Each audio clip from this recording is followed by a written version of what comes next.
What is your thoughts on the new Epiphone inspired by Gibson 355? Is this the best bang for buck in ES style guitar? So if you don't know what they're talking about Gibson just released a new run of inspired by Gibson Epiphones with basically the open book headstock, right? That's what I saw in the pictures. If it's slightly a variance of that, I know that they did one version was a variance of that. I looked at a screenshot, so I don't know if it was. So somebody put in the comments if it was is it an exact Gibson open book headstock or is it a variant just more like the Gibson headstock?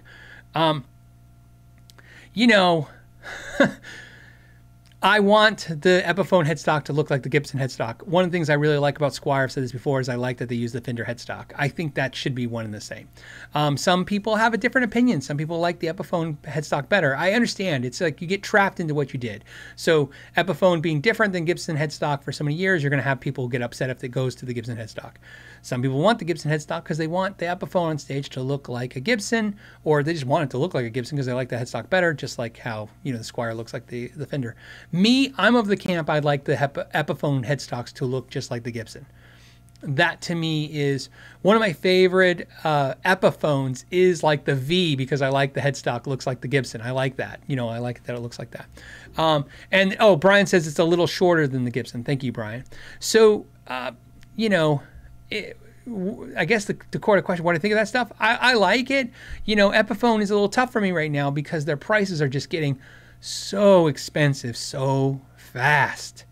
And I feel like I'm losing touch really quickly with this because it's not about where they're made. It's not about anything else. It's just literally like, okay. I felt this way when the Made in Mexico Fender Strats prices started skyrocketing very quickly, and it got weird the first time and it didn't get exact like this, but it got close, where you looked at a new Made in Mexico Fender, and I'm like, I can buy a used Made in America one for that. And I really like Made in Mexico Fenders, and probably more so than the American ones, but you think about it, like I said, it's your money and you want to spend it the way you want. I think it's hard for me to think like that. Like, in other words, it's hard for me to think of an Epiphone new being more expensive than I can buy a used Gibson. So it's a little weird that way. But when we're not talking about the money part of it, we're just talking about the guitar. I mean, I love where they're going with it. It's just expensive. And it seems like now this is not the best time to have more expensive stuff come out. But I would say, let me put it this way. Let me go here real quick. Okay, so this is what we're talking about. These guitars are here, and of course, they're not showing really the whole headstock. So there you go. There's a little bit of headstock. So there's your ES355 you were talking about. And of course, they have this beautiful SG and this pink acoustic. And then, of course, you have the Les Pauls and stuff. And one thing I will say about this is it really ties into the video I made this week with the new Paul Reed Smith S2s. And why it ties into this is I think it's smart. I think it's smart right now. Remember I talked about, a long time ago, I talked about the last recession and about how you needed more interesting things to get people to buy, not cheaper things. Cheaper is important because everybody's feeling a pinch, from the inflation. But these are all luxury goods, okay? And people spend money on luxury goods differently than necessities. And, I know whenever I talk about this, it's going to fill the comment sections with, the price, everything's gone crazy, because it has. But please understand, this is a luxury good. This is a channel about guitars, which are luxury goods. We're talking about luxury goods. If you're watching this channel to learn about guitars, I understand that. But if you're watching this channel because we're talking about products that you're interested in, these are luxury products. And whether you're looking at a $100 Amazon guitar or you're looking at a $10,000 custom shop instrument, these are luxury goods. And right now, to get most people to spend luxury, you have to make them feel a certain way. You have to make them feel good. And yes, lowering the price can sometimes make them feel good, but also feel a little less apprehensive about purchasing. But my experience in the last recession, having to sell guitars during the recession and feed my kids with it, was what really brought the purchases in when the market gets a little hard and the competition goes up, is to make better products, to give them more value, because it's the feeling you're trying to incite. So obviously, Paul Reed Smith S2s adding in the core pickups, the real deal pickups, and making the S2s feel more premium, so that somebody who, because really what you're trying to do is you're not trying to get somebody who is like, I was thinking about getting an S2, because that's what I know a lot of you thought. Like somebody's thinking about getting an S2, and now they got real Paul Reed Smith core pickups in it, and for a couple $100 more, they're going to buy that. I don't think that's exactly what they're doing. I think what they're doing is they're trying to grab all the people who are thinking about buying a $4,000 or $5,000 Paul Reed Smith core to go, why not just buy this for $2,000? That is an easier person to convert into a sale. They were already maybe thinking $4,000, and now you're telling them for $2,000, and that you need them to rationalize this. Like, wow, I'm going to get the same sounds. I'm going to get a same finish. I don't really need all that fancy wood top stuff. I don't need the fancy things. I'll just get the more bare bones instrument, and it's a quality instrument.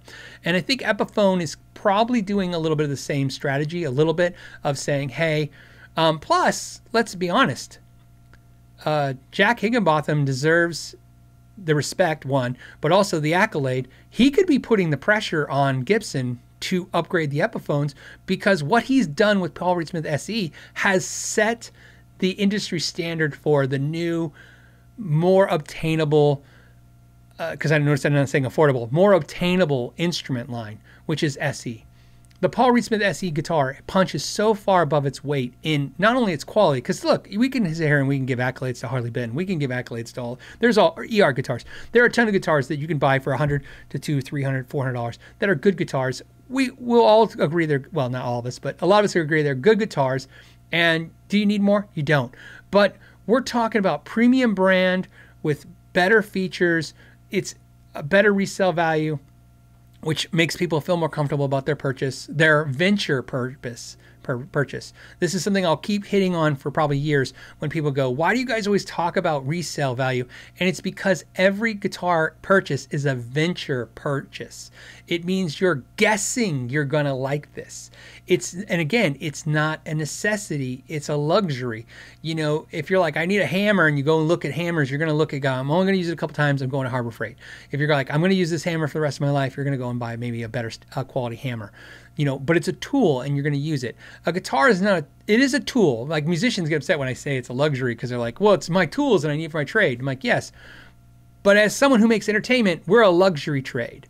Every time a guitar player who gigs tries to talk to me like we're not in the same boat, we're in the same boat, dude.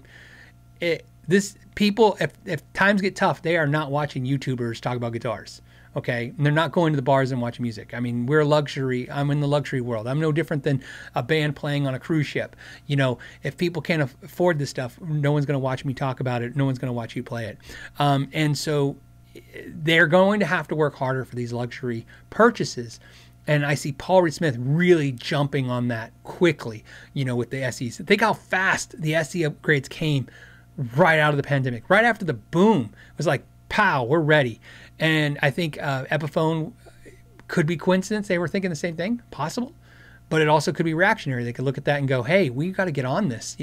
Are people going to buy Epiphones if, they're far removed from a Gibson where the SEs are getting closer to the core PRSs? I think that sets a standard. We've seen this before. This isn't new to the industry. In the 80s, we saw the 80s metal guitar companies make everybody take notice. Their fretwork was better. Their guitars played a little better. We got to up the standard. Somebody's always pushing the market for either price or for quality or something, or sometimes hopefully both. What's my thought on that 355? I think it's cool. Man, I mean, the Gibson guitars are expensive, just like the Paul Reed Smith core guitars. They are some of the most expensive guitars you can get. If you enjoyed this podcast clip, you can watch the entire episode by clicking the link in the description or streaming it on iTunes, iHeartRadio, and Spotify. You can also join it live every week, Friday at 3 p.m. Pacific Standard Time, and I hope to see you there. Until next time, know your gear.